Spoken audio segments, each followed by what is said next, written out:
Hello guys, welcome back to U K dreams. ഇന്നത്തെ നമ്മുടെ video എന്ന് പറയുന്നത് വളരെ ഇമ്പോർട്ടൻ്റ് ആയിട്ടുള്ളൊരു വീഡിയോ ആണ്. യു കെയിലുള്ളവർ ഒത്തിരി പേര് സ്ട്രഗിൾ ചെയ്യുന്ന ഒരു ടോപ്പിക്കിനെ കുറിച്ചിട്ടാണ് ഞാൻ സംസാരിക്കാനായിട്ട് ആഗ്രഹിക്കുന്നത്. ഒത്തിരി പേരുടെ എന്ന് വെച്ചിട്ടുണ്ടെങ്കിൽ നമ്മളൊക്കെ ഒത്തിരി പ്രതീക്ഷയോടെയാണ് നമ്മൾ യു കെയിൽ വന്നത്. നമ്മളൊരു വർക്ക് വിസയൊക്കെ എടുത്ത് ഒരു വിത്തിൻ 5 ഇയേഴ്സിനുള്ളിൽ നമുക്കൊരു PR ഒക്കെ കിട്ടി അറ്റ്ലീസ്റ്റ് സെറ്റിൽ ആവാമെന്നുള്ളൊരു വിശ്വാസത്തോടെയായിരുന്നു നമ്മളിവിടെ വന്നിട്ടുണ്ടായിരുന്നത്. പക്ഷെ നമുക്കറിയാം യു കെയിലെ നിയമങ്ങൾ ഓരോ ദിവസവും മാറുകയാണ്.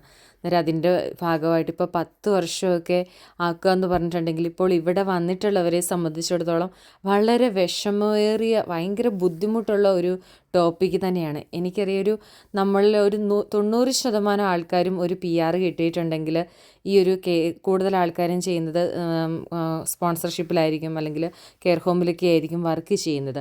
അങ്ങനെയുള്ളവർക്കായാലും എങ്ങനെയും ഈ ഒരു ഹെൽത്ത് കെയർ സെക്ടറിൽ നിന്ന് മാറി വേറെ എന്തെങ്കിലും ഒരു ജോലിയൊക്കെ ആയിട്ട് എങ്ങനെയുമൊക്കെ ഒരു സെറ്റിൽ ചെയ്ത് ജീവിക്കാം എന്ന് ആഗ്രഹിക്കുന്നവരായിരിക്കും. അന്നേരം അങ്ങനെയൊക്കെ നമ്മൾ ചിന്തിച്ചിരിക്കുമ്പോഴാണ് വല്ലാത്തൊരു ശരിക്കും പറഞ്ഞൊരു മുട്ടൻ പണിയാണ് യു കെ ഗവൺമെൻറ് ഇപ്പോൾ ചെയ്യാനായിട്ട് പോകുന്നത്. അന്നേരം അത് ഒരു പ്രപ്പോസലായിട്ടാണ് വന്നിട്ടുള്ളത്, PR എന്ന് പറയുന്നത് 10 ഇയേഴ്സ് ആക്കുന്നു എന്നുള്ളത്. പക്ഷെ എന്നിരുന്നാലും ഒരു പരിധിവരെ നമ്മുടെയൊക്കെ ഉറക്കം കെടുത്തുന്ന ഒരു വാർത്ത തന്നെയാണത്. എന്നെ സംബന്ധിച്ചിടത്തോളം ശരിക്കും പറഞ്ഞിട്ടുണ്ടെങ്കിൽ നമ്മൾ വളരെ ബുദ്ധിമുട്ടിയാണ് ഓരോ ദിവസവും നമ്മൾ അങ്ങനെ നീക്കി പോകുന്നത്. കാരണം ഈ ഒരു കെയർ ഹോം ജോലി എന്ന് പറയുന്നതൊക്കെ ആദ്യം നമുക്കൊരു ഭയങ്കര ഒരു എൻ്റർടൈനായിട്ട് ചെയ്തിരുന്നു. പക്ഷേ പിന്നീട് ഇത് തന്നെ കണ്ടിന്യൂ ആയിട്ട് ഇങ്ങനെ ചെയ്യുമ്പോൾ ശരിക്കും പറഞ്ഞാൽ ഒരു മടുപ്പ് പിടിച്ചൊരു ജോലിയായിട്ട് തന്നെയാണ് എനിക്ക് തോന്നുന്നത്. പിന്നെ നമുക്ക് ആകെ ഒരു സന്തോഷം എന്ന് പറഞ്ഞിട്ടുണ്ടെങ്കിൽ നമുക്ക് ഓരോ മണിക്കൂറിന് പൈസ കിട്ടും, അല്ലെങ്കിൽ ആ ഒരു സാലറിയുടെ ഞാനൊക്കെ എന്ന് വെച്ചാൽ ആ ഒരു സാലറി കിട്ടുന്ന ദിവസം ആ ഒരു ഇത് മാത്രം ഒരു ഹാപ്പിനെസ് മാത്രമേ ഉള്ളൂ. കാരണം നമ്മളിവിടെ ഒരു കെയർ ഹോമിൽ നമ്മളിവിടെ ജോലി ചെയ്യുമ്പോൾ നമുക്ക് ഒത്തിരി ഹെൽത്ത് ഇഷ്യൂസാണ് ഇപ്പോൾ ഉണ്ടാകുന്നത്. അതൊക്കെ തന്നെ എന്ന് പറഞ്ഞാൽ നമ്മളിപ്പോൾ ഭയങ്കരമായിട്ട് ബാഡ്ലി അഫക്റ്റ് ചെയ്യുകയാണ്. പിന്നെ നമ്മളൊരു സ്പോൺസർഷിപ്പിലാണ് എങ്ങനെയും തള്ളി നീക്കുക എന്ന ഒരു ഇതാണുള്ളത്.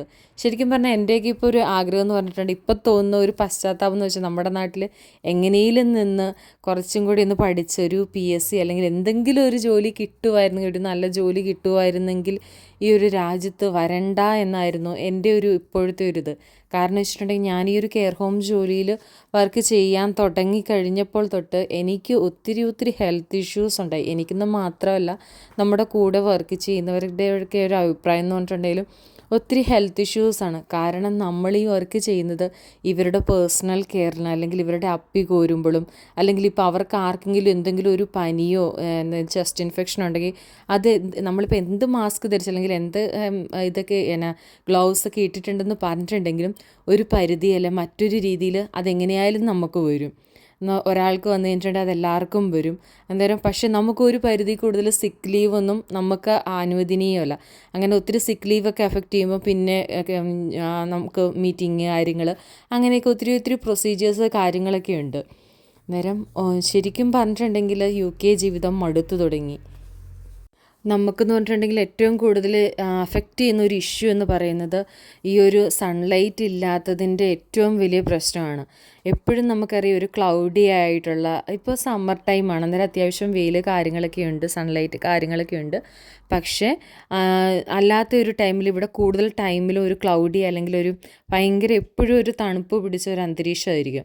അന്നേരം നമ്മളെ സംബന്ധിച്ചിടത്തോളം എപ്പോഴും ഈ ഒരു കാലാവസ്ഥയായിട്ട് അല്ലെങ്കിൽ ഈ ഒരു ക്ലൈമറ്റുമായിട്ട് നമുക്ക് അഡ്ജസ്റ്റ് ചെയ്ത് വരിക എന്നുള്ളത് വളരെ പ്രധാനപ്പെട്ട ഒരു കാര്യമാണ്.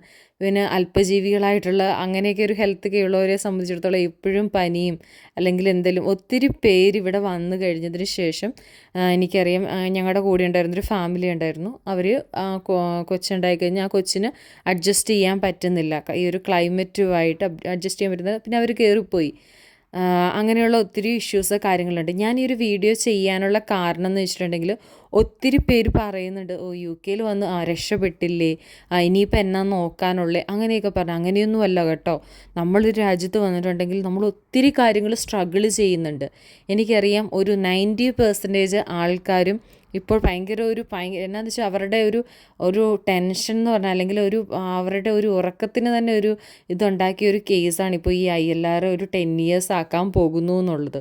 കാരണം എങ്ങനെയും ഒരു സെറ്റിൽ ചെയ്യുക എന്നുള്ളൊരു ആഗ്രഹത്തിലായിരിക്കും ഇവിടെ ഉണ്ടായിരുന്ന 90% ആൾക്കാരും വരുന്നത്. അന്നേരം ഇനിയും ഒരു 5 ഇയേഴ്സ് കൂടി ഈ ഒരു PR കിട്ടാൻ വേണ്ടിയിട്ട് നമ്മൾ നിൽക്കണം എന്ന് പറഞ്ഞിട്ടുണ്ടെങ്കിൽ അത് വളരെ ബുദ്ധിമുട്ടേറിയ കാര്യമാണ്.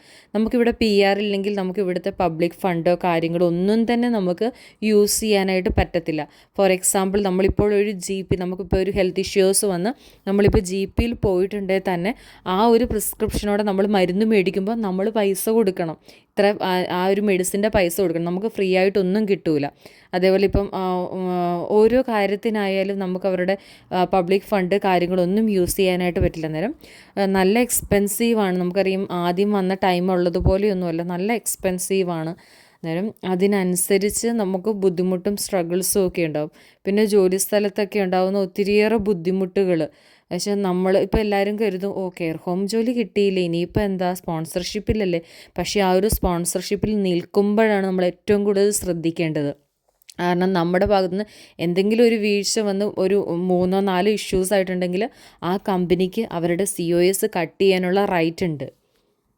PR കൊടുക്കുന്നത് ഒരു 10 ഇയേഴ്സ് ആക്കിയിട്ടുണ്ടെങ്കിൽ തന്നെ എനിക്കൊരു ഉറപ്പാണ് ഒരു 50% ആൾക്കാരും ഇവിടുന്ന് മാറി മറ്റ് രാജ്യം അല്ലെങ്കിൽ നമ്മുടെ ഹോം കൺട്രിയിലോട്ട് തന്നെ തിരിച്ചു വരും എന്നുള്ളത്.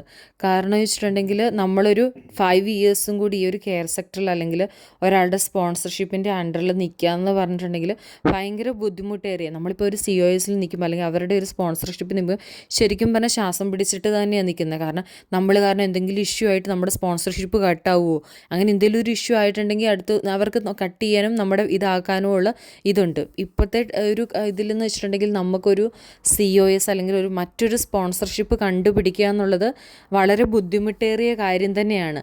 ഒന്ന് തന്നെ ഫാമിലി ആയിട്ടൊക്കെ വന്നവരെ സംബന്ധിച്ചിടത്തോളം ഇനിയൊരു എവിടെയെങ്കിലും സ്പോൺസർഷിപ്പ് കിട്ടിയാൽ തന്നെ പിന്നെ ഡിപ്പെൻഡൻറ്റിന് അപ്ലൈ ചെയ്ത് അങ്ങനെ കിട്ടില്ല. അങ്ങനെയുള്ള ഒത്തിരി ബുദ്ധിമുട്ട് കാര്യങ്ങളൊക്കെ ഉണ്ട്. അന്നേരം ശരിക്കും പറഞ്ഞാൽ ഒരു സ്പോൺസർഷിപ്പിൽ നിൽക്കുന്ന ഒരാൾ ഒത്തിരിയേറെ സ്ട്രഗിൾ ചെയ്തിട്ടാണ്.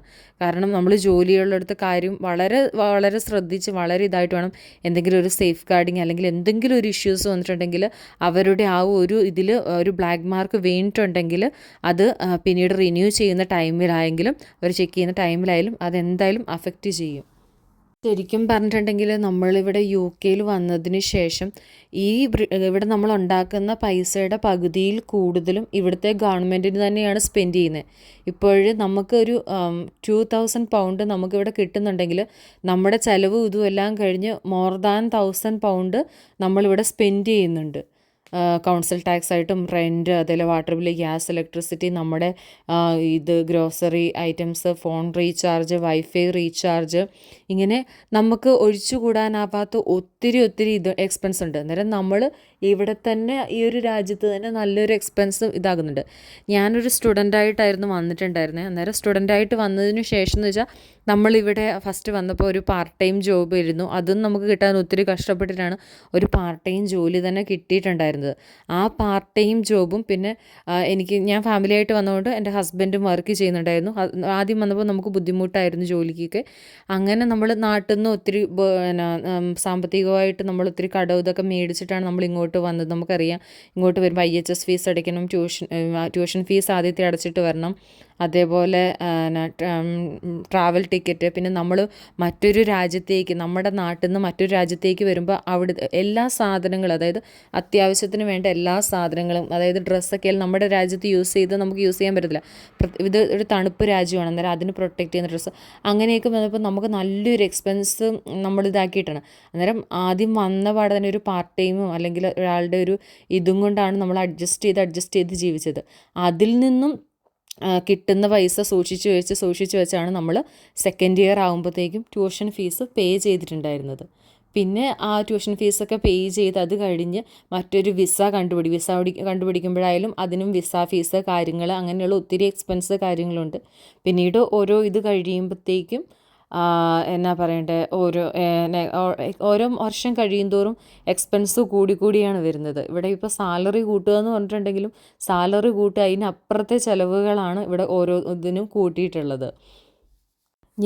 എനിക്ക് തോന്നിയിട്ടുള്ള അല്ലെങ്കിൽ ഞാനിവിടെ ഇപ്പോൾ സ്ട്രഗിൾ ചെയ്യുന്നൊരു കാര്യം ഞാൻ നിങ്ങളുമായിട്ട് ഷെയർ ചെയ്തു എന്നുള്ളൂ.